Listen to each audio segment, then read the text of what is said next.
Hello dear students, welcome in ASC starter. Dear student, मैं आपको इस वीडियो में जो क्लास 7 का जो सैम्पल पेपर है उसी को प्रोवाइड कर रहा हूँ। ठीक है, तो मैं आपको यहाँ पर क्वेश्चन नंबर अब 15 से करवा रहा हूँ। बाकी की वीडियोस आप डिस्क्रिप्शन में देख सकते हैं। ठीक है, तो आप फटाफट समझ लीजिए कि इस क्वेश्चन में क्या बोल रहे हैं। तो क्वेश्चन में ये बोला गया dear students, Hindi medium English medium दोनों देखना, दोनों को मैं अच्छे से समझाऊंगा। ठीक है, तो यहाँ पर बोला गया है 15 क्वेश्चन में कि अगर आप कोई आंसर सही देते हैं ना तो आपको 5 मार्क्स मिलेंगे, लेकिन अगर आपने कोई आंसर गलत दे दिया तो आपके 2 मार्क्स कट जाएंगे। इसका मतलब समझ रहे हो? इसका मतलब यह है कि अगर आपने कोई आंसर गलत कर दिया तो जो सही मार्क्स आपके मिले ना उसमें से भी आपके नंबर कम हो जाएंगे। कैसे? एक एग्जांपल आपको बताता हूँ, ध्यान से समझिएगा। ठीक है, देखो, अगर आपने 5 क्वेश्चन जो है ना वो करे हैं और मान लेते 5 मार्क्स मिलते हैं आपको, और ये 5 क्वेश्चन आपने सही करे हैं। ठीक है, क्वेश्चन ये मार्क्स तो आपके 25 मार्क्स आए। ठीक है, कितने हैं? 25। ठीक है, अगर मान लेते हैं आपने 3 क्वेश्चन जो है वो गलत कर दिए तो आपके 2 मार्क्स कट जाएंगे, तो आपके कितने हो गए? -6। अब आपके कितने नंबर बनेंगे? 19 नंबर बनेंगे। मतलब अगर आपने कोई क्वेश्चन गलत कर दिया तो जो आपके सही मार्क्स बनने उसमें और कमी आ जाएगी। इसे बोलते हैं नेगेटिव मार्किंग। तो इस क्वेश्चन में यही हमें सीखना है कि अगर एक टेस्ट होता है, 5 मार्क्स सही के हैं और 2 मार्क्स जो है वो गलत के हैं, कट जाते हैं। तो सविता ने सारे आंसर करे हैं लेकिन उसके 30 मार्क्स आए हैं और 10 उसने उत्तर सही करे हैं। तो आपको पता लगाना है कि सविता ने कितने उत्तर गलत करे हैं। ऐसे जय ने भी सभी प्रश्नों के उत्तर दिए हैं, 12 उसके मार्क्स आए लेकिन माइनस में लिखा हुआ है। ठीक है, और उसने क्या है, 4 ही उत्तर सही दिए। तो पता लगा दोनों ने कितने उत्तर गलत दिए। ठीक है स्टूडेंट्स, क्वेश्चन समझ गए? तो मैंने टाइम ज़्यादा ना लगे इसलिए थ्योरी पहले से लिख के रख लिया है। ठीक है, ताकि आपको समझा पाऊँ और जल्दी वीडियो हो जाए। ठीक है, तो अब आप ध्यान से समझो। मैंने हिंदी और इंग्लिश दोनों में किया है, ये आप देख सकते हैं। ये हिंदी में है और ये इंग्लिश में है। पहले हिंदी मीडियम स्टूडेंट देख लो, ठीक है, और इंग्लिश वाले भी देख लें, रिवीजन हो जाएगा बाद में दोनों को देखोगे तो। देखो, प्रत्येक सही उत्तर के लिए 5 मार्क्स है। ठीक है, और प्रत्येक अगर गलत करते हैं तो कितने हैं? 2 मार्क्स कट जाएंगे। समझ में आ गया? अब सविता ने मान लेते हैं गलत जो उत्तर करें वो एक्स करें। एक्स मतलब कोई भी रकम हो सकती है, हमें नहीं पता। तो प्रश्न अनुसार मतलब जो क्वेश्चन में बोला गया उसके अनुसार देखो उसने कितने सही करे हैं। उसने कितने सही करे? सविता ने 10 सही करे, तो 10 को 5 से मल्टीप्लाई कर देंगे। और कितने गलत करें? एक्स गलत करें। ठीक है, तो 2 से मल्टीप्लाई कर देंगे। 2 से मल्टीप्लाई क्यों कर रहे हैं हम? क्योंकि 2 मार्क्स उसके कटेंगे जितने उसने गलत किए। तो इसमें से घटाएंगे तो 30 आएगा ना। जैसे यहाँ पर मैंने 25 में से 6 घटाएंगे तो 19 आएगा ना। तो सेम अब इस वाले में तो हमें पता थी कि कितने उसने गलत करे हैं, पर इस वाले केस में हमें ये पता ही नहीं कितने गलत करे हैं, लेकिन क्वेश्चन तो वही रहेगा ना। तो 50 plus 10 multiply 5 x multiply 2 is equal to 30। ठीक है, तो 10 पंजे 50 और ये आ गया 2x। ये 30 50 प्लस का 30 माइनस का हो गया, माइनस का जाके प्लस का हो गया। देखो इक्वल के इधर जब कोई जाता है साइन चेंज हो जाता है। 30 है ना, प्लस का इधर जाके माइनस का हो गया, माइनस का 2x है इधर जाके प्लस का हो गया। और 50 में 30 के 20 बचे, 2x, फिर 2 मल्टीप्लाई वाला जगह डिवाइड कर देंगे, 10 आ गया। तो इसका मतलब क्या है? देखो जब इक्वल चल रहा होता है तो आप इस तरीके की साइन बनाता करो। ठीक है, या और लिखता करो। ठीक है, या हिंदी में। ठीक है, 10 आ गए। अब सविता द्वारा किए गए गलत उत्तरों की संख्या कितनी आ गई? 10 आ गई। क्लियर हो गया? अब इंग्लिश में देखो सविता का, देखो आप कैसे लिखोगे। मार्क्स जो है करेक्ट आंसर के +5 है। अगर आप गलत करते तो आपके 2 मार्क्स कट जाते हैं। ठीक है, सविता ने मान लेते जो गलत आंसर करे ना वो एक्स है। इंग्लिश मीडियम जो मैंने अभी हिंदी में समझाया वो आप वो भी समझना। ठीक है, और हिंदी मीडियम आप इंग्लिश में भी देखना, थोड़ी और नॉलेज मिलेगी। तो सविता ने जो है वो एक्स जो है ना, एक्स मान लेते हैं एक्स रॉन्ग आंसर करें। तो क्वेश्चन में क्या बोला गया, अगर जो सही करोगे तो आपको 10 से मल्टीप्लाई कर देंगे, लेकिन गलत करोगे तो -2 से मल्टीप्लाई कर देंगे, ये दो कम हो जाएंगे। ठीक है, तो आप दो इधर लिखो इधर लिखो, बात एक ही होती है। ठीक है, तो इसको मल्टीप्लाई करा इसको मल्टीप्लाई करा, ये लिखा।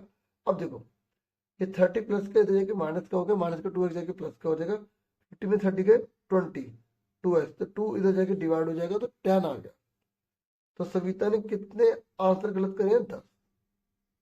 अब बच्चों मैं आपको ये कहूंगा कि देखो यहाँ पे हमें क्वेश्चन में जय का भी तो बोला है, तो अब जय का खुद ट्राई करो फिर मैच करना आंसर, बाकी मैं समझाता हूँ। ठीक है, देखो जय द्वारा गलत किए गए उत्तरों की संख्या कितनी, हमने y मान ली। देखो एक जगह x मान लिया तो दूसरी जगह y मान लिया। तो प्रश्न अनुसार जय ने कितने आंसर सही करे सर, 4। तो 4 मल्टीप्लाई 5 कर दिया। ठीक है, माइनस y लिखा, y को लिख रहे हैं क्योंकि उत्तर गलत करे हैं। और कितने नंबर कट रहे, 2। तो कितने मार्क्स हैं उसके, -12 आए हैं। क्वेश्चन में लिखा ना माइनस के, जो ये लिखा होगा ना कितने अंक आए हैं वो यहाँ लिखेंगे।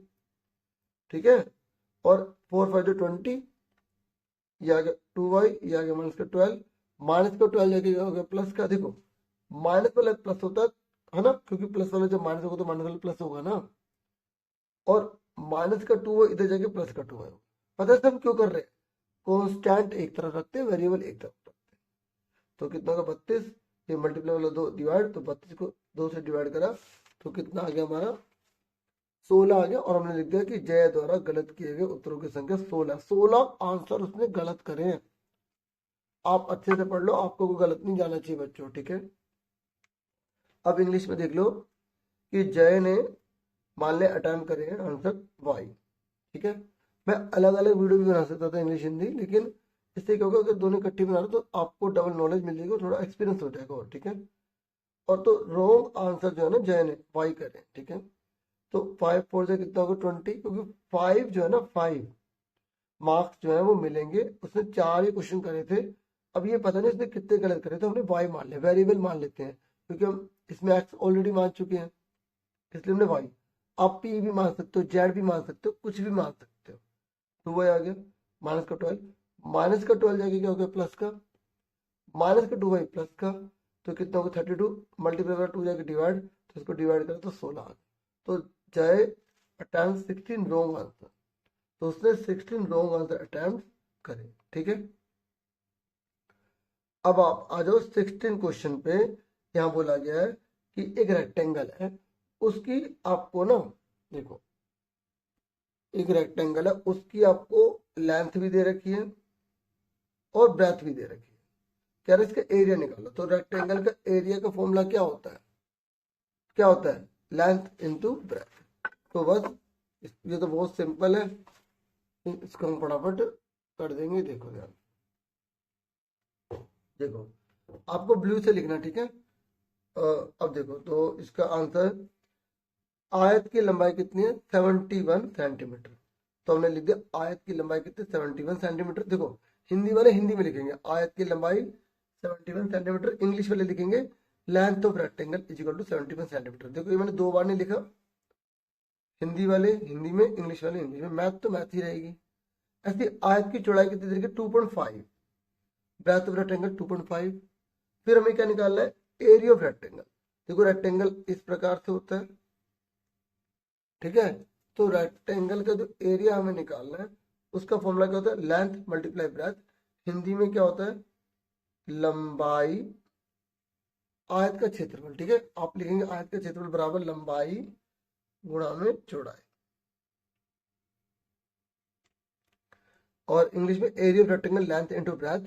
तो लेंथ कितनी है, देखो एक बात याद रखना बच्चों कि जब भी ऐसा कोई क्वेश्चन आए ये चेक कर लेना कि क्या उनकी यूनिट सेम है। देखो यहाँ भी सेंटीमीटर और यहाँ भी सेंटीमीटर, कोई दिक्कत नहीं है। तो दोनों को मल्टीप्लाई कर दो, 71 मल्टीप्लाई में 2. ठीक है, तो आप इसको मल्टीप्लाई करो। ठीक है, यहाँ पर आप करके देख सकते हैं। ठीक है, तो जैसे 5 बन जा 5, 5 जा कितना था 35।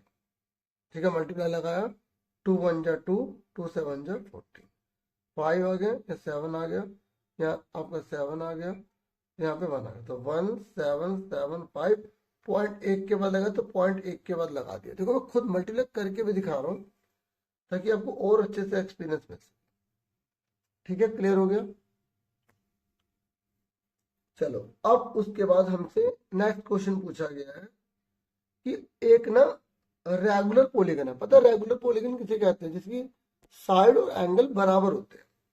तो कह रहा उसकी साइड तो 2.5 सेंटीमीटर है, उसका पेरीमीटर 25 सेंटीमीटर है, तो बताओ उसमें कितनी साइड्स होंगी। देखो पेरीमीटर का मतलब होता है बाउंड्री का टोटल। पेरीमीटर का मतलब क्या होता है बच्चों, बाउंड्री का टोटल होता है। तो अगर हम पेरीमीटर को साइड से डिवाइड करेंगे, ठीक है, साइड की लेंथ से डिवाइड करेंगे, तो हमें पता लग जाएगा कि उसमें कितनी साइड्स है।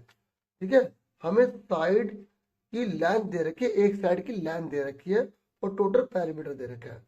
तो 25 को 2.5 से डिवाइड करेंगे तो हमारा आंसर आ जाएगा। तो देखो लिखने का तरीका देख लो, एक सम बहुभुज की प्रत्येक भुजा की लंबाई, देखो क्वेश्चन में से देख कर ही लिखना है।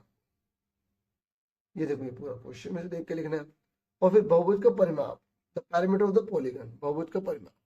ठीक है, हिंदी वाले हिंदी में, इंग्लिश वाले इंग्लिश में। अब हमसे पूछा क्या गया, बहुभुज की भुजाएं कितनी होंगी। तो बहुभुज की भुजाएं कितनी होंगी, देखो इसको इससे डिवाइड कर देंगे, तो 25 को डिवाइड कर देंगे 2.5 से। इसलिए ना मैंने सोल्व नहीं करा ताकि आपके सामने सोल्व करूं ताकि आपको और क्लियर हो जाए। ठीक है, यहां तक क्लियर हो गया। अब इसको डिवाइड कैसे करेंगे, देखो एक तरीका तो ये है, आप ऐसे डिवाइड कर सकते हैं। ठीक है, दूसरा ये कि आप इसे काट दो, देखो पॉइंट हट गया, पॉइंट की जगह एक आ गया, एक जना राइट में है, जितने राइट में उतने जीरो आ जाते। ठीक है, इसको दोबारा लिख लो, 25 मल्टीप्लाई 10 बटे में, इस पूरे को दोबारा लिख लिया। अब देखो ये 25 से जो है हमारा 25 कट गया, क्या बचा हमारा 10 आंसर है। ठीक है, समझ में आ गया। फिर 25 से 25 कट गया, 10 आ गया, तो 10 आ गया संख्या। ठीक है, पर सिंपल सी बात खुद सोचो ना बच्चों, 2.5 की एक लेंथ है, ठीक है, तो 10 होगी तभी तो वो बनेगा 25। ठीक है, अब आगे सुनो, अब आ जाओ 17 क्वेश्चन में। देखो बोला गया एक दो पहिया वाहन में 1 लीटर पेट्रोल डलता है, तो वो 53.5 किलोमीटर जो है ना चलती है गाड़ी। ठीक है, और अगर 20 लीटर डालेंगे तो गाड़ी कितने किलोमीटर तक चल जाएगी। तो सिंपल सी बात, इसे मल्टीप्लाई कर देंगे। तो आप लिखने का तरीका देखो, 1 लीटर पेट्रोल में तय की गई दूरी, ठीक है, छोटा करता हूं मैंने, 1 लीटर पेट्रोल में तय की गई दूरी कितनी, इतनी डिस्टेंस कवर्ड इन 1 लीटर, ये लिख दिया, इस पूरे की जगह इंग्लिश में लिख दिया। फिर 20 लीटर पेट्रोल में तय की गई दूरी, distance covered in 20 litre, 20 litres में जो है कितनी दूरी तय की जाएगी, ये लीटर्स कर लेना। तो 53.5 को मल्टीप्लाई कर देंगे 20। ठीक है, तो आप मल्टीप्लाई आपको आती है ना, देखो मैं सिंपल बता दो, आपको खुद करके दिखा दो। जैसे 2 की मल्टीप्लाई कर लो, ठीक है, ऐसे, तो ऐसे 2 से मल्टीप्लाई कर लो, या ट्रैक कर लो, 2 पंजे 10, 2 3 1 7, 2 पंजे 10, और ये जीरो को जीरो लगा दो। अब 0.1 के बाद है तो यहाँ लग गया, तो कितना आ गया, 1070 किलोमीटर। नहीं तो आप रफ में मल्टीप्लाई करके भी देख सकते हैं। ठीक है, जैसे आप ऐसे भी कर सकते हो। ठीक है, अब यहाँ पे जीरो लगी थी ना, तो हमने जीरो लगा दी, और फिर एक के बाद पॉइंट लगा, तो एक के बाद पॉइंट लगा दी। ठीक है, ये हमने कर लिया, समझ में आ गई। अब हमारा है आपका जो है लास्ट क्वेश्चन है इस पेपर का, 18th है, कि आपको बोला गया कि इसके आपको नेट्स बनाने हैं, जाले बनाने हैं। तो ये कैसा दिखेगा, ये कैसा दिखेगा, ये कैसा दिखेगा, ये कैसा दिखेगा। देखो ऑप्शन है, या तो ऊपर वाला करो या नीचे वाला करो। तो आप इसके जाले देख लो, देखिए आपके बुक में भी बने हुए जाले, और ये मैं आपको बुक का पेज दिखा देता हूँ, बाकी और मैंने रिटर्न में भी करे हैं। अब देखो, देखो इसको हम बनाएंगे तो इस फॉर्म में बनेगा, इसको बनाएंगे तो ऐसे बन जाएगा, और जो चैप्टर आ रहा है वो अच्छे से कर लो, वो स्कोरिंग है ये, इसको करेंगे तो ऐसा बन जाएगा, इसको करेंगे तो ऐसा बन जाएगा। ठीक है, ये क्या है हमारा कोन, ये क्या हमारा क्यूब, ये हमारा क्या है सिलेंडर, और ये हमारा क्या है क्यूबॉइड। ठीक है, तो आज के लिए इतना है, बहुत है वीडियो में। और मुझे पूरी उम्मीद है पूरा सैम्पल पेपर आपको समझ में आ गया होगा। Thank you for watching and listening carefully. Take care dear students.